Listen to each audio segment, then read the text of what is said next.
Hi, I am Natalie Dau, based in Singapore. I'm an ultra runner, amongst other things. I'm an author, a speaker at corporate events, and on social media at Rockstar Arms. Awesome. Well, it's good to chat with you. You run for CurraNZ and you live in Singapore, which is pretty interesting considering how you weren't born there, right? Yeah, Australian by birth.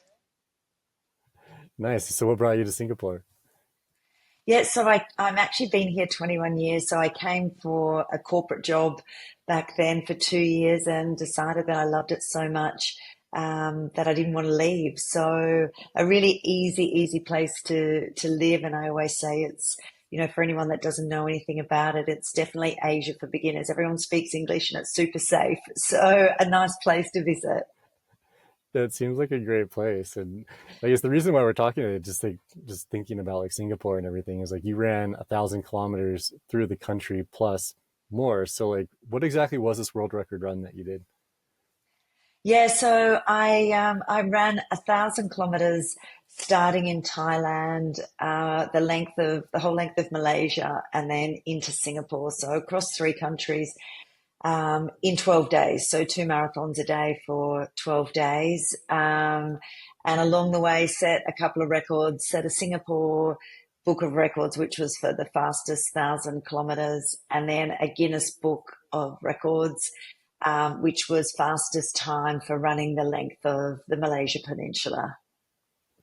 Okay, interesting. So like what motivated you to do that? Because one, it's just a long ways to go, but then considering like the environment in Singapore where it's very hot, very humid, it's very safe like you were saying, but it's hot and humid.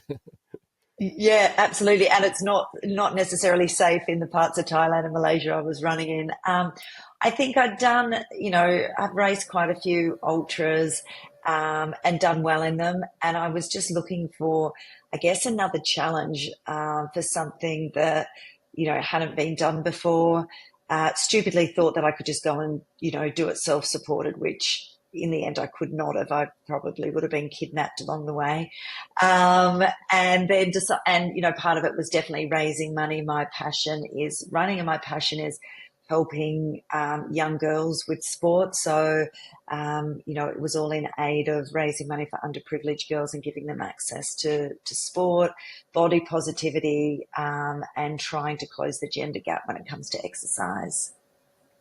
Awesome. Well, let's backtrack a little bit because before we started recording, you said that you started ultra running later in life. So what was kind of like your journey into running? Yeah, so I always ran, and it was more in my 20s to stay thin rather than for passion or because I loved it. It was just a means to an end. And I think my relationship changed with it as I got older. I definitely valued it a lot more. I got into Spartan racing, so did that for quite a few years, went to a couple of world champs at Olympic Village, and then was sick of that. Decided to go and do track because I'd never done track, and then thought, what's the opposite of running 800 meters? Maybe I'll go and run 100 Ks, and that's how I got into ultra running. I hadn't even run a marathon at that point. That's a logical jump going from 800 meters to Yeah, 100K, right? exactly. I know, like, why not? I think it's funny and I don't know. I think a lot of people have a similar story where it's like, okay, like I want to go do this. It's like, yeah, I can just do it. And we just kind of like jump like all into it because it's like, why not? Exactly. My theory is always do it today because tomorrow not might not be able to. So that was definitely the motivation. And I obviously got myself a coach and did it properly and did train. I didn't just go and run 100 kilometers. But once I did my first one, I was hooked.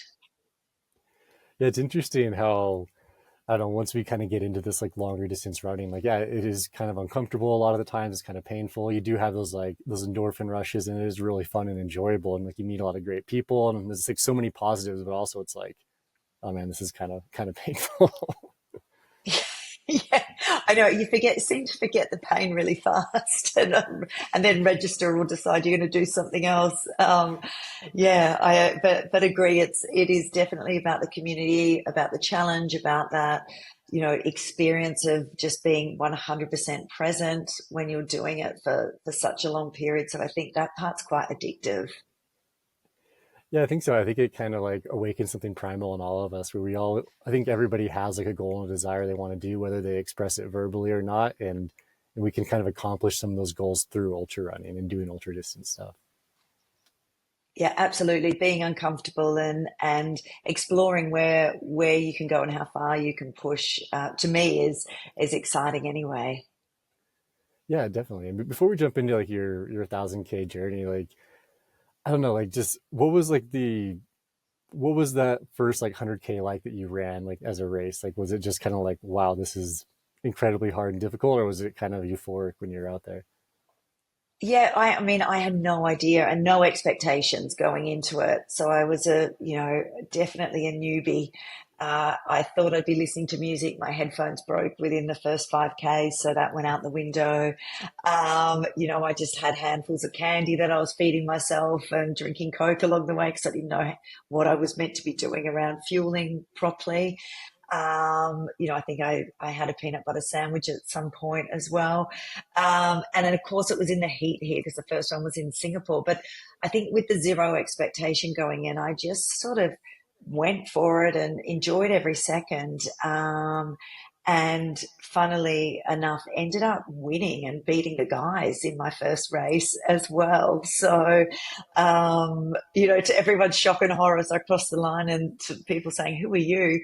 I think just because I enjoyed getting into that flow state and just went with it. And I think that was the addictive part, most definitely. Oh, that's interesting. That's awesome. And I think it's interesting how a lot of times, and myself included, I've psyched myself out on things like, oh, I can't do this. And you get that, you kind of get in that headspace that you can't do something. But it sounds like you just kind of go into it, not wing it, but just kind of go and enjoy it and enjoy the process and being in that moment. You can have a really good experience and like you may win or you may not. But like really, if you just have a good time, like that's what matters, right? Yeah, and I think the zero expectations, just go, finish was the goal. And yeah, just go for the experience and see where it takes you. So I think when the pressure's off, sometimes we perform better because, we're just in that moment. Definitely. And I personally, like, I put a lot of pressure on myself in events sometimes where I'm like, oh, I want to go out here and I want to run this pace and I want to do this and I'm going to do everything, everything like dialed down, like in a spreadsheet. I'm going to do exactly this and it doesn't pan out and I get frustrated. But then when I do the complete opposite and just run, it's like, ah, oh, I just had a great day. Like I met nice people, had a Yeah, good experience. And exactly. It's always, as ultra runners, it's always expect the unexpected, right? And control the controllable. So I think you just assume that stuff is going to go wrong big time somewhere along the way. definitely. And I think no matter what, like in any sort of ultra distance race, something is going to go wrong. And it's easy to look at like professional athletes and be like, oh, well, they just ran a perfect 100 miler. They had no problems. But like when you actually speak with them, it's like, well, I had this issue. I had blisters or my feet hurt or I was throwing up or I had this issue or that issue. But the difference, I think, between pros, well, one of the differences, anyways, because there's obviously a lot of differences between pros and us amateurs, is that you can just work through these problems. Like something comes up and it's like, well, how do I deal with this situation? And then how do I move on from it and not get overly frustrated because it's just a waste of energy in the end. Exactly, and you can't control it. You either deal with it or you don't, I think. So it's got to be those fast decisions and move on or pull out. I think there's no real gray area when it comes to things like that. Definitely. Totally agree. So I guess like with all that in mind, then let's talk about your 1,000K run. Like you mentioned briefly what it was, but can we kind of recap it again and then start at the beginning of what it is? Yeah, sure. So we named it Project 1000, and it started in a place called Hat Yai in Thailand, which is not the pretty parts of Thailand. Everyone thinks of beaches and beers, cheap beers on the beach. This is a part of Thailand that's very heavily Muslim populated. Not many people visit it, and if you Google it, it's always military unrest and different things there. So I did pick an interesting place to start from, and we ran through there to the border of Malaysia, and then crossed and ran the whole length of Malaysia down the east coast, and then crossed another border and finished in Singapore. Okay. Nice. And so let's just kind of talk about it from the beginning. Like, what was that like starting where you started, and like, why did you choose to start there specifically? Because it sounds like it's a little bit dangerous compared to the Yeah, Singapore in general. absolutely, it was. And we actually, through Thai friends of mine, they looked after us. We had a military guard actually for the first 3 days, because they were worried about us running, and we're running on the freeways. It wasn't a trail run. This was all road running. Um, I literally just picked it because I was trying to work out where 1,000 Ks would be from there to Singapore. So there was no like rhyme or reason. It was very random. It wasn't like this strategic decision. But I'm really glad that I did. And we stopped in 4 schools along the way and gave out scholarships to children as part of the run in Thailand. And I was actually the first white person that these kids had ever seen that had ever stopped there. So this is how remote these parts were.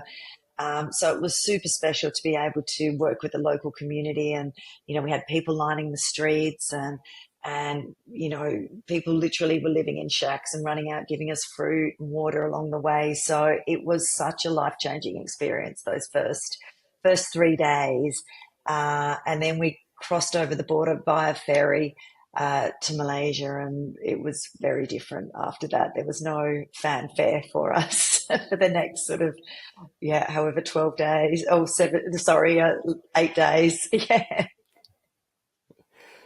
Yeah, it's probably really fun to like, at least in my mind, like breaking things up like into segments like that. Like you have like say like your Thailand segment and then like Malaysia and stuff. Like it's interesting to just like set micro. No, I guess that's not a micro goal to run for 3 days straight, but like kind of mini goals in the grand scheme of things because it's like gives you something to look forward to along the way, right? Absolutely. And yeah, it was exactly that. It was right. We're through one country onto the next country. And even to the point of, it was, even though we were running 86 Ks a day, it was really breaking it up in just hour by hour sometimes, or 5K by 5K. So those mini goals are what got me through every day, I think. Yeah, definitely. So is that like a strategy? Because I don't know, personally, maybe I should backtrack how I phrase this question, but like personally, when I run a race, I look at it from like aid station to aid station because that helps me mentally to break things up. Is that like a mental strategy you use? Because if you just think of like 1,000 kilometers, you get 1K down, you're like, got 999 more. Like that's a long ways to go. But if you just think like, okay, if I have 10 more K and I get to whatever to my crew or this aid station or whatever at a race, like it's a lot easier, right? Absolutely. And so we changed strategy quite a few times, because we had no idea of what we were doing, to be honest. It was, no one was experienced in doing this. And because of the heat, we actually changed our start time. Originally, it was 5 a.m. start, and we ended up starting at 1 a.m., just to avoid some of the heat. So we would by the time we got back to our hotel, and I use that term very loosely, it was sort of 8:30 at night. We're going to bed after eating, and then we're setting the alarm for 11:30, 3 hours later, to get up and start getting ready and drive back to the point that we finished at, which sometimes could be an hour away at least, because we had to stop and start due to the records in the same spot. So, you know, the goals changed slightly, but in the end, it was really hour by hour were the goals. I think it wasn't even aid station to aid station. It was just an hour of running. Let's get through that. 5 minute break. Let's do another hour of running. 5 minute break, and that's how we broke it up once we hit Malaysia. Yeah, so I guess the other reason why you started it, though, was kind of like random. It seemingly sounds random, but obviously it's not. But like it was just really hot and humid the entire time, right? Yeah, so definitely over 100 degrees Fahrenheit every day. My shoes were melting on some days on the road, getting stuck, and there was literally zero shade. We were running along freeways with massive trucks passing back loaded with palm trees, because we were running near palm oil plantations.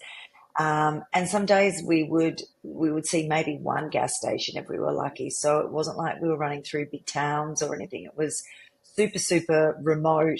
A lot of monkeys, a lot of wild, getting chased by wild dogs, monitor lizards, pythons, all sorts of fun things that we'd be running over along the way. Yeah, that sounds really interesting. Like, how did you deal with all that mentally? Because that is a lot of interesting things. Yeah, so I think mentally it was the first 60 or 65 Ks were great. Like we steamed through those pretty easy, but the last 20 of every day it just went to crap, basically. It was terrible. So mentally that's when it was the hardest for me. And I know it's only like 20 Ks, but it was the longest 20 Ks of my life every day. Um, so I didn't listen to any music. I didn't have headphones in for the whole 1,000 Ks. I am very much was just very much in my own head the whole time, because I found everything else too distracting. So, I had people joining me that had traveled. I had a friend that came over from Florida and joined me for a couple of days. I had different people popping in and out, um, on occasions, and that was fantastic. But it was a welcome distraction. But then I quite liked being back in my own head, actually, just to put my head down and focus. Yeah, I think that's kind of a funny thing with ultra running is like you can never really predict of like what your headspace is going to be like. Because I've been in events before where like I just want to chat to people the entire time, and other times I'm just like, you know what, I just want to be by myself and go Yeah. away. It's, exactly. And I had, a friend, Arthur, was on a cycling next to me for the whole 1,000 Ks, just with, to look after traffic and to fuel me. And he was very good at knowing when to talk to me and when not. By the end of the trip, he'd just pull back and let me be by myself. Kind of like a side note, I just think it's funny how like I always joke with people when I pace people. It's like, okay, like anything that happens, it's not personal. Like if you yell at me, something Yeah, happens, or we get in an yeah, argument, it's like it's in the race. That's all that matters is it's in the race. We got you to the yeah. finish. Like, don't take anything personal, right? 100%. What happens in the race stays in the race. That's it. I think it's a good mindset going into this, or going into something like that. So then, like, so you ran the 1,000 kilometers, like for various reasons, like you said, like to raise money and like for awareness for various things. But obviously, like just for yourself, you had a lot of like takeaways from it because no one's going to run for 12 days straight and just come out of it the same person, right? Yeah, absolutely. And I think going in, I didn't really understand my why. It wasn't like it was hardwired into me that I'm doing this for some greater reason. Obviously, it was to raise money and bring awareness to that, but and to challenge myself because, but I think it was about kilometre 542, and we had a camera crew with us, and I sort of broke down and just went, actually, I'm really scared of getting old, and I still want to be able to do these things, and prove to everyone that as you get older, you still can be relevant, and maybe society, you know, pigeonholes us into things once we hit a certain age and tells us we shouldn't be doing that because we're too old to do it. And I think that was really the reason, was to prove to myself and to prove to others that we're capable of so much more than what we think. Yeah, I think I don't know, it's pretty spot on right there. And years ago, I was on a run with a friend who used to run like semi-professionally, and I was kind of joking with him, like, yeah, like we're past our prime. Like he was like in his like mid 30s, so not old by any means. He's like, dude, like we're in the prime of our lives right now. Like it's like we have all these great things going for us. It's like age is just a number, and like, and I've heard that so many times before, but then like hearing him say that, and then just hearing you say that just now, it's true. It's like society tells us, it's like, okay, well, now you're 40, you can't do these things anymore. It's like, well, why not? Like, why can't we do these things? Exactly. And why not? And why can't we be good at them as well? So not just do them, but do them really well. And I think what surprised me along the way is, as I said, we called into 4 schools in Malaysia and then another 2 in Singapore, is seeing the kids come out. And I'm like, I never thought that I would influence children, at my age. I'm like, they're the TikTok generation. They're sort of getting influenced by their peers or maybe someone a couple of years older. But when I've got 7-year-old kids coming up to me in remote parts of Thailand saying, "Oh, you've inspired me to follow my dreams," it's like that was pretty overwhelming, those moments. Yeah, but that's really cool to like to hear that, especially verbally hear that, because maybe sometimes we do things and maybe we inspire people, but you don't actually hear the feedback. But then to hear it in Yes. person is like that's probably really cool and like really reassuring. Yeah, life changing, I think, and very humbling. Yeah.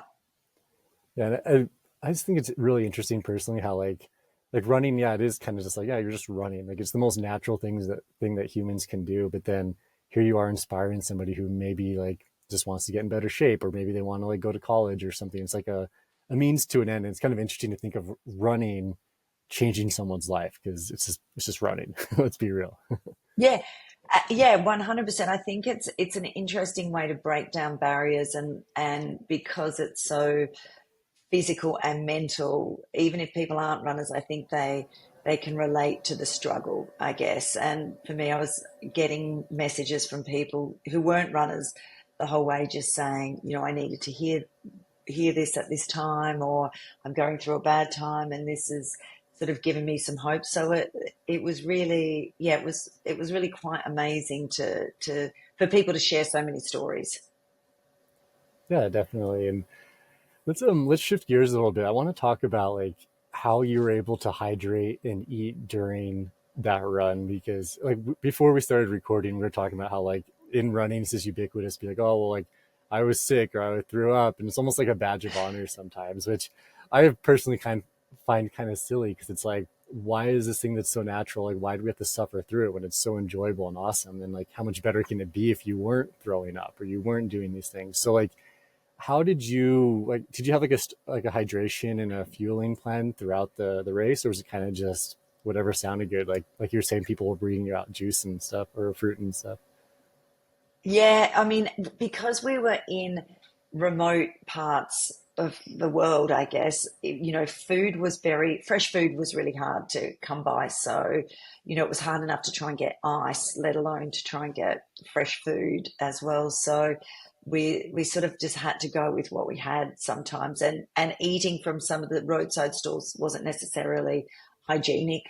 So again, you had to be really careful with what I was eating. So my whole approach was get as many calories in during the evening when it was cool when we started, or sorry, early morning, from 1 a.m. onwards. And would be peanut butter sandwiches and, maybe some protein shakes. And then I'd go on to orange juice and have a coffee and chocolate and maybe some white rice, because by the time the sun hit, it was literally just fluids, so a lot of Coke and things like that. And to your point, I normally get really, after doing an ultra, I'll be throwing up that evening without doubt, even if I've managed to eat throughout. It just is what happens to my body. But for the first time ever, that didn't happen on this run, and I was really surprised. And the thing I put it down to was taking CurraNZ. I was on quite a high dosage of six a day, just because of the load that I was putting on my body, and that really helped with my GI distress massively. Throwing up once in 12 days, and I put that down to just drinking the same electrolyte mix over and over. And we were very, I was hydrating. I was taking, um, salt pills every 15 minutes. I was drinking every 5 minutes. So we had the hydration and the fueling definitely on point. I was getting as many calories in as I could, but it was random calories. So for my stomach not to be sick was quite an amazing thing. No, it's super interesting. And it's interesting how you kind of had to like move your eating strategy around like the temperatures, right? Because I think it's easy on paper to be like, hey, I'm gonna have 2 gels an hour, just like every 30 minutes, for example. But like when you're in doing something so long, where you're saying like things are so spread out and the temperatures are so extreme that like you have to, I don't know, you have to plan around that. And like maybe it doesn't sound ideal, but like it becomes ideal because that's the only way you can physically do it.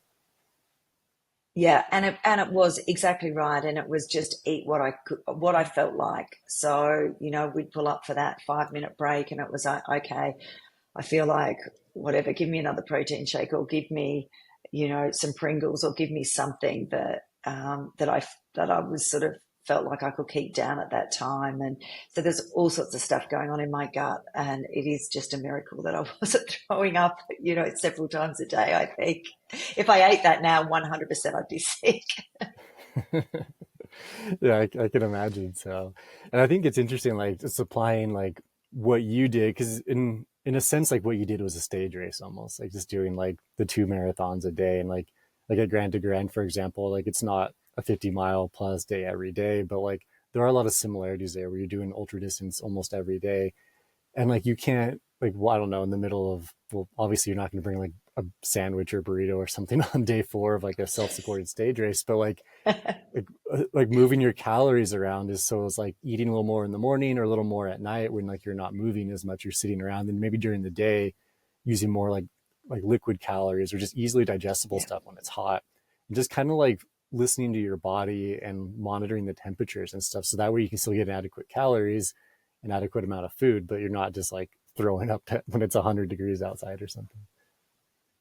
Exactly right. And I think to your point, it also is not leaving it too long to hydrate or fuel. So even if it's just a bite of something or a sip of something, every 15 minutes or whatever, rather than, putting your body into too much distress and then trying to come back from that, which you never can come back from. So it was just trying to stay one step ahead of it the whole time, I think.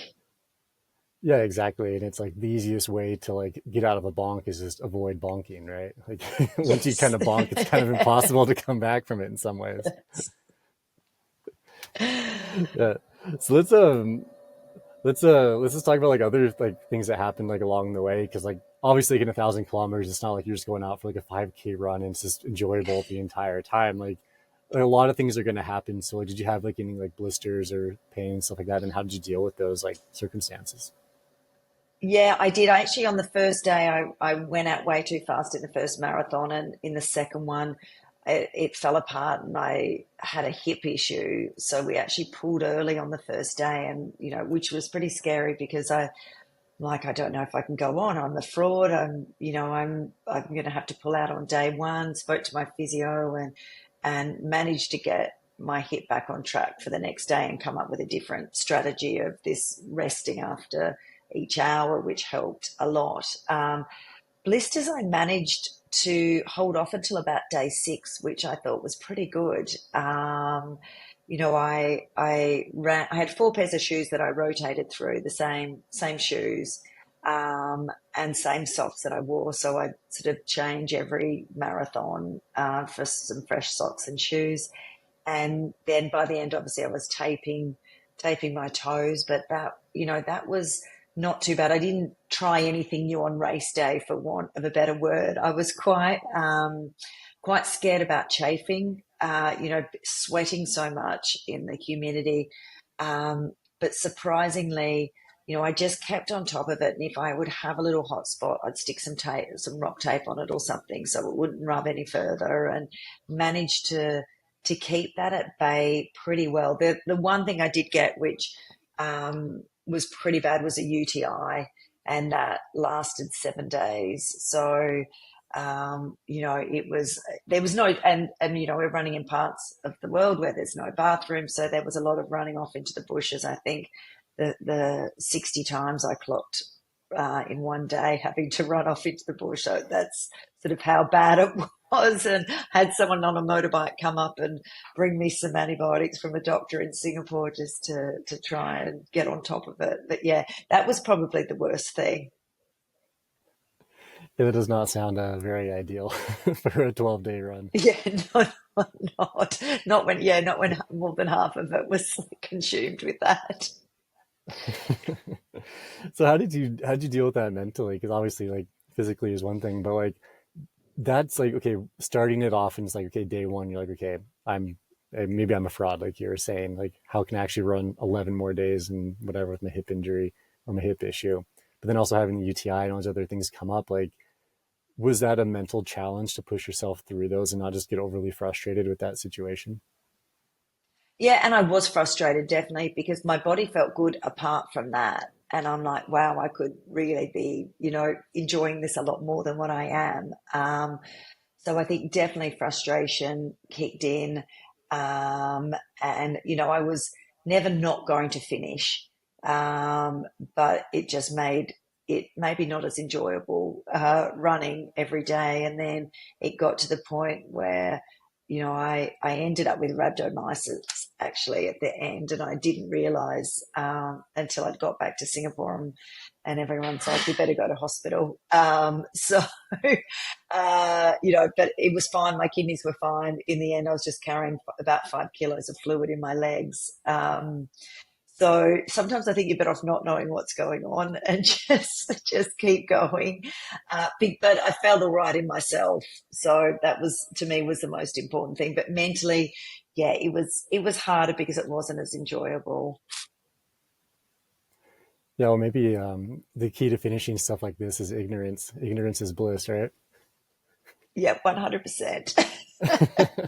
I definitely don't approve of that statement. I think it's good to go in prepared and trained and knowing what you're doing. Yeah. Yeah. So I guess what would you say? So like after the 12 days, like what would you say your biggest takeaway from all of this is? Because obviously a lot of things happened along the way, like we spoke about, like just like obviously like the safety issues, like just running in itself 1,000 kilometers, dealing with all these like things along the way, but then also a lot of positive things. So both for yourself, but then also for other people. But like, what do you think was like the biggest takeaway you had from running this distance over 12 days? Yeah, for me, I ran, and it wasn't about the run in the end at all for me. It was really about human connection in the end. So, as I said, I had different people joining on the way. Some I'd never met before, but they just wanted to come and join. And then when I hit Singapore, I really did feel like Forrest Gump because we had, sort of 1,000 people at the end running with me in the city, which was so overwhelming. But people had been watching along and I didn't know what was going on with my social media because I didn't look at my phone for 12 days. So it was really, you know, really amazing. And I think it restored my faith in humanity that people are really good people, no matter where they live in the world, that we're really I guess sometimes too influenced by media or stories we hear. But if we visit these places and connect with people, then it really does open the world up a lot more. Yeah, I think that's a great takeaway from it. That like even though people around the world are very different in a lot of ways, we're also very similar in probably more ways. And you really see that firsthand when you go to places and get away from probably just Instagram or Twitter or something. You can really like actually talk to people and see how similar we are. Yeah, absolutely. So I think for me that was the really special thing that came from it. Oh, that's awesome. Like it's a really great takeaway, and it's more. I don't know. It's awesome. It's a good takeaway. It's not just like, oh yeah, I ran 1,000 kilometers and I'm awesome, but it's more so like, okay, like I had these great experiences and influenced people along the way in a positive way. Yeah, yeah, and they had a positive influence on me, so it was definitely both ways. Yeah. So I guess the final question to wrap up here then is like, you did 1,000 kilometers on the road. So when are you going to go do a trail race? I know. Well, if you actually came to Singapore, you realize there's not very many trails to train on here, sadly, because we're just a little island. So, I mean, the trail racing community, for those that don't know, is actually really big in Asia. There's quite a lot of UTMB type races here, and lots of, especially in Malaysia, there's a lot of race organisers that do ultras and trail ultras almost every weekend. So it is a big community in this part of the world, and definitely growing. But yeah, I just need to get out on the trails more, I think. Well, the invite is open when you want to run Grand to Grand. Like you're more than welcome to. Yeah, I need to access some stairs or something because we have no mountains here to train on. Okay, this is my last final question, and I guess like, is it really that flat there? Because I honestly have no idea, like geographically what it's Yeah, it like. is. I think our highest peak is 300 meters. Oh wow, yeah, that's pretty low. Yes. Yeah, okay, well, maybe one day when you want to do Grand to Grand, you can find a bunch of stairs and train at the pack and figure it out. I'm sure you'd do great. Exactly right. Yeah, exactly. Well, thanks for your time, Natalie. I really appreciate it. It was interesting to hear about that run and everything that you went through to accomplish that goal. It was really cool. Thank you very much for having me. It's really, really great to connect with you.